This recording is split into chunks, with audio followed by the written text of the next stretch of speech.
that when you look for any investments, what are the key aspects that you guys look for? So as a VC, the way I used to look at a company or an investment in 2016, 17 has actually changed a lot the way I look now, right?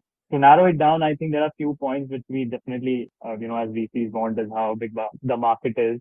What kind of founders are we really backing, right? Because we are the soul of the startup, right?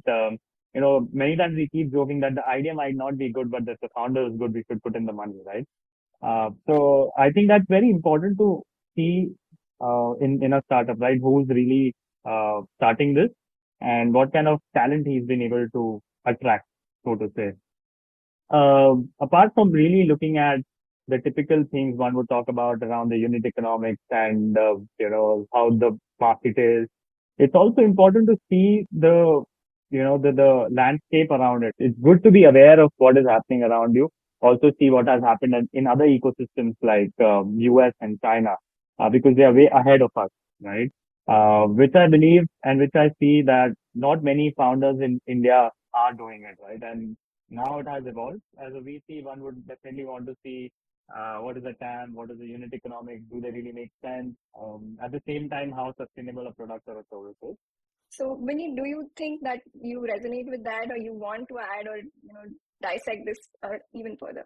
In general, funds look for similar things, right? But I would say the key difference is the key difference ends up at two things, right? One is just the risk appetite of the fund, and second is the mandate of the fund. We actually invest in a stage where it's typically angels. In some cases, angels are also not willing to invest. So we've invested in companies without even a product, just on idea. That is the risk appetite that we have as a fund.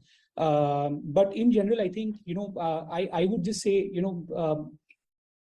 and I've been on the other side raising capital for a large organization like Ola, to say that there are three things that really matter at the end of the day. And I call it, for simplicity, I call it the TMT framework. It's team, market, and timing.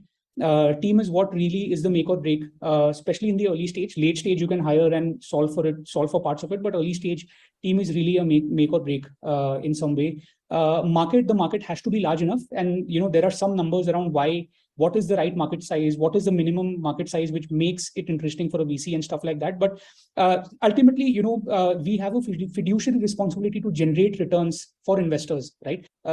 If either of the two are not true, then we have limitations where we cannot invest because it's not really our own capital, right? We are really managing somebody else's capital.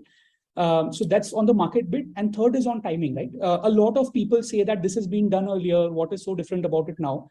Maybe the timing today is very different.